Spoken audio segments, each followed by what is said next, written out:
Final பாஸில் இதுவரை நடந்தது. இப்போ நம்ம முன்னாடி இருக்கிறது யாருன்னு தெரியுமா? எஸ், CEO ஆஃப் JK கன்ஸ்ட்ரக்ஷன்ஸோட ஓனர் மிஸ்டர் திலீப் சர்மாவோட ஒரே ஒரு பொண்ணு ஜெனிஃபர் சர்மா இருக்காங்க. இந்த 13 நாளைக்கு முன்னாடி சாகணும்னு நினச்சேன்னா அந்த 13 நாளில் ஏதாவது ஒரு வழியில் உயிரோடு இருக்க மாட்டோமான்னு ஏங்கிட்டு இருந்தேன். என்னது, சாகணும்னு நினைச்சீங்களா? ஏங்க யாருங்க நீங்கள்? சாரிங்க, நீங்கள் சூசைட் பண்ணலாம் இருக்கீங்க. ஆமாம், அதனால் உங்களுக்கு என்ன பிரச்சனை? இங்கே எதுவும் குதிச்சா எலும்பாச்சு தேரும். ப்ரோ, எனக்கு ஒரு காஃபி வித் மீடியம் சுகர். ஓ, நீங்களும் மீடியம் சுகர் தான் குடிப்பீங்களா? செத்ததுக்கு அப்புறம் என்னத்தையா பார்க்க போற? நம்ம மரணத்துக்கு அப்புறம் நம்மளோட ஆத்மா இன்னொரு டைமென்ஷனுக்கு போகும். அதை பற்றி தெரிஞ்சுக்கிறதுக்காக தான் நான் சாகணும்னு நினச்சேன். எது ஃபார்ச்சூன் குக்கீஸா? அப்படின்னா அந்த பேப்பரில் உங்கள் பிரச்சனைக்கான தீர்வு உங்கள் கையில் அப்படின்னு எழுதி இருந்துச்சு. ஆமாம், அது எப்படிங்க எல்லார் பேப்பர்லேயும் ஒரே மாதிரி வந்திருக்கு? அந்த பாலடைஞ்ச கோட்டையில் என்ன எழுதி இருந்துச்சுன்னா, மரண விளையாட்டிற்கு உங்களை வரவேற்கிறோமா. ஆத்தி மரண விளையாட்டா? எங்கேருந்து இந்த சவுண்ட்லாம் வருது? அப்போதான் முத நாங்கள் எல்லாரும் அந்த வாய்ஸை கேட்டோம். மரண விளையாட்டிற்கு உங்களை வரவேற்கிறேன். இந்த விளையாட்டின் முடிவில் உங்கள் பிரச்சனைக்கான தீர்வு கிடைக்கும். லாஸ்டா ஒரு கன். இது கண்ணா? கன்னா? எது வேணாலும் நடக்கலாம்ல.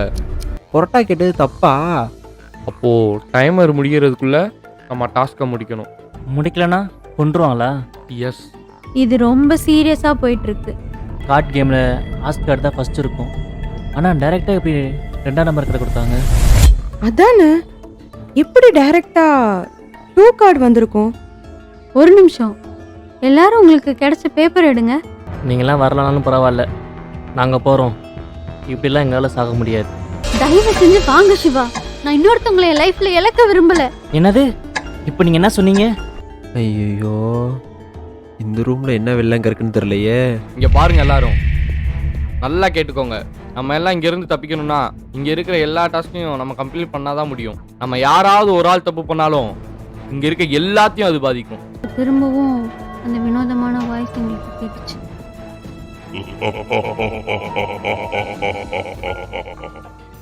Well done guys, நீங்க செகண்ட் லெவலை கம்ப்ளீட் பண்ணிட்டீங்க. டாஸ்கோட முத கேள்வியும் ஸ்க்ரீனில் வந்துச்சு. இருங்க, நான் படிக்கிறேன். எவர் கையிலும் சிக்காத கல் எங்கேயும் விற்காத கல்லா? கைஸ், இன்னும் 2 கொஸ்டின் தான் இருக்கு. ப்ளீஸ், சண்டை போடுறதுக்கு நமக்கு நேரம் இல்லை. தலை இல்லாதவன் தலையை சுமப்பானா? ஏய், தலையில்லாம எப்பறம் தலையை சுமக்க முடியும்? நமக்கு இதை தவிர வேற வழி தெரியல. டைம்குள்ள ஆன்சர் சொல்லலைன்னா நம்ம எல்லாரும் சாக வேண்டியதுதான். சாக்கடை படுகிறேன், என்னால முடியல. இந்த சாக்கால என்னால் யோசிக்க கூட முடியலையே. சரியான விடை, நீங்க லெவல் 3 கம்ப்ளீட் பண்ணிட்டீங்க. நாங்கள் எல்லாரும் ஓடி போய் அவனை தூக்கணும். ஆனால் சுந்தரம் பேச்சு மூச்சு இல்லாமல் இருந்தான். வழக்கம் போல் ரொம்ப நேரம் ஆனதுனால எங்களோட ரூம் குளிர ஆரம்பிச்சிருச்சு. ஹை வோல்டேஜ் அடிச்சதால சுந்தரம் பறந்து போய் விழுந்துட்டாரா? அப்போ சுந்தரம் உயிரோட இருக்காரா இல்ல செத்துட்டாரா?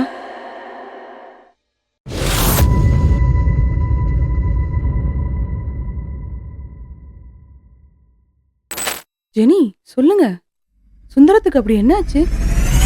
நாங்கள் எல்லாரும் சுந்தரத்தை தூக்கிட்டு அடுத்த ரூமுக்கு போனோம்.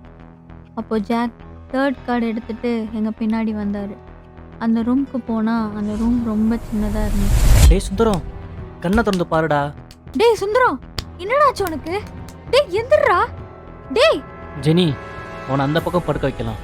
நாங்கள் அந்த ரூமில் போய் பார்த்தா அந்த ரூமில் நாங்கள் செகண்ட் ரவுண்டில் கேட்ட எல்லா திங்ஸும் இருந்துச்சு. Route map, gun, water bottle, coffee, parotta, colour cube, paper, pen, hair oil, bedsheet, அப்புறம் ஒரு கிரிக்கெட் பேட். இது எல்லாமே இருந்துச்சு. ஜெனி, அங்கே பாருங்களேன், நம்ம கேட்ட திங்ஸ்லாம் அங்கே இருக்கு. நம்ம தப்பிச்சிட்டோமா?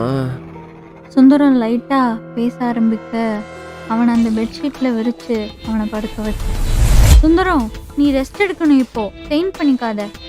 ஆமாம், ஜாக் எங்க? அவரை பாரு, இங்கே என்ன நடக்குதுன்னு தெரியாமல் பேப்பர் பென் எடுத்து எழுதிட்டு இருக்காரு. சுந்தரம் முடியாமல் படுத்துட்டு இருக்க ஜாக் அந்த பேப்பரில் ஏதோ எழுதிட்டு இருந்தாரு. அப்போ நான் ஜாக் கிட்ட, ஜாக் அங்க என்ன பண்ணிட்டு இருக்கீங்க?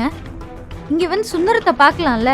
ஜெனி அவரை விடுங்க. சுந்தரம் இந்த தண்ணி குடி. சிவா சுந்தரத்துக்கு தண்ணி கொடுத்துட்டு இருந்தான். நான் அப்போ அந்த ரூமை ஃபுல்லா சுற்றி பார்த்துட்டு இருந்தேன். நான் அப்போ அங்கே ஒன்று நோட்டீஸ் பண்ணேன். ஆமா, ஏன் இந்த ரூம்ல எந்த கிளாக்கும் இல்லை, குளிரவும் செய்யல, இவ்வளோ நேரம் ஆச்சு, எந்த வாய்ஸும் கேட்கலையே? ஒருவேளை இந்த ரூமில் எந்த டாஸ்க்கும் கிடையாது போல. அப்பா இப்போதான் கொஞ்சம் நிம்மதியாகவே இருக்குது. எல்லாரும் கொஞ்ச நேரம் இங்க இருந்து தப்பிக்க வழி இருக்கான்னு தேடினோம்.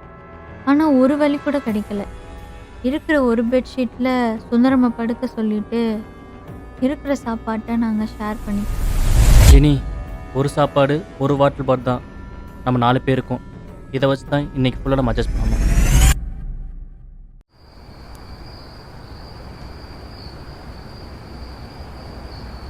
எல்லாரும் கொஞ்ச நேரத்துல சாப்பிட்டுட்டு தூங்கிட்டாங்க. எனக்கு மட்டும் தூக்கமே வரல. ஜெனி இவ்வளோ நேரம் ஆச்சு, இன்னும் நீங்கள் தூங்கலையா? இல்லை சிவா, எனக்கு தரையில் படுத்து பழக்கமே இல்லை. அது போக இந்த இடத்துல எப்படி நிம்மதியாக தூக்கம் வரும் சொல்லு? அப்போ சரி வாங்க, நான் உங்களுக்கு கம்பெனி கொடுக்குறேன். ஐயோ எதுக்கு சிவா, நீங்கள் தூங்குங்க. அதெல்லாம் ஒன்றும் இல்லை. சரி ஜெனி, அப்போ நீங்கள் என்னோட கையை பிடிச்சி இழுக்கும்போது நான் என்னோடய லைஃப்பில் இன்னொரு பர்சனை இழக்க விரும்பலைன்னு சொன்னீங்களே, அதுக்கு அர்த்தம் என்ன? சின்ன வயசுலேயே என்னோட அம்மா இறந்து போயிட்டாங்க. எப்படின்னு சொல்கிறீங்களா? என்னோட அம்மாவுக்கு நான் ஒரே பொண்ணு. அதனாலேயே என்னை ரொம்ப பாசமாக பார்த்துக்கிட்டாங்க. ஒரு நாள் நாங்கள் எல்லாரும் என்னோட பர்த்டேக்காக நான் ஆசைப்பட்டேன்னு இந்தியன் ஓஷனில் இருக்கிற ஒரு ஐலாண்டுக்கு கப்பலில் போயிட்டு இருந்தோம். அப்போ தான் அங்கே ஒரு சம்பவம் நடந்துச்சு. அப்படி என்ன சம்பவம் நடந்துச்சு ஜெனி, சொல்லுங்கள். நாங்கள் எல்லாரும் கப்பலில் போயிட்டு இருக்கும்போது கடல் சீற்றம் அதிகமானதுனால எங்கள் கப்பல் உடஞ்சி நாங்கள் எல்லாரும் கடலில் விழுந்துட்டோம். கொஞ்ச நேரத்தில் எங்களை காப்பாற்ற மித்த கப்பல்லாம் வந்துச்சு. ஆனால் என்னை காப்பாற்ற போய் எங்கள் அம்மா இறந்துட்டாங்க. சே, கேட்கவே ரொம்ப கஷ்டமாக இருக்குது ஜெனி. எல்லாம் நல்லபடியாக நடக்கும். அப்புறம் என்னாச்சுன்னு சொல்லுங்கள். அம்மா இறந்த கொஞ்ச நாளில் என்னோட அப்பா பிஸ்னஸ்னு அதையே பார்க்க போயிட்டார். எனக்கு பிடிக்கலன்னு சொல்லியும் அவர் கம்பெனியில் இருக்கிற அந்த எம்டி போஸ்ட்டை எனக்கு கொடுத்தாரு. எங்கள் அம்மாவுக்கு அப்புறம் எனக்கு உண்மையான பாசம் கிடைக்கவே இல்லை. இப்போ தான் ஒரு விஷயம் புரியுது ஜெனி. பணம் இருந்தால் சந்தோஷமாக இருக்கலாம்னு நினச்சேன். ஆனால் அதை விட அன்பு கட்ட ஒருத்தவங்க இருக்கணும்னு இப்போ தான் புரியுது. அப்படி பார்த்தா நான் தான் இந்த ஊர்லேயே சந்தோஷமாக இருக்கணும். சரி அதை விடுங்க ஜெனி. அதான் நான் இருக்கேன்ல, இங்கேருந்து தப்பிச்சதும் நான் உங்கள்கிட்ட ஒரு விஷயம் சொல்கிறேன். என்ன சொல்லணும் என்கிட்ட? அது சர்ப்ரைஸ். என்னமோ என் மனசில் அவ்வளோ கஷ்டம் இருந்தாலும் சிவா கிட்ட பேசும்போது கொஞ்சம் தைரியமாகவும் சந்தோஷமாகவும் கொஞ்சம் நிம்மதியாகவும் இருந்துச்சு. நானும் சிவாவும் அப்படியே பேசிக்கிட்டே அங்கேயே தூங்கிட்டோம். என் வாழ்க்கையிலேயே அன்னைக்கு தான் தரையில் படுத்து ரொம்ப நிம்மதியாக தூங்கிட்டேன். உங்க கதையை கேட்டா எனக்கே ரொம்ப கஷ்டமா இருக்கு ஜெனி. I'm sorry. பரவாயில்லைங்க. சரி, அப்புறம் என்ன நடந்துச்சு? நாங்கள் அன்னைக்கு நைட் ரொம்ப நிம்மதியாக தூங்கினோம். ஆனால் காலையில் அடுத்த ரூம் போகிறதுக்கான அலர்ட் வந்துருச்சு.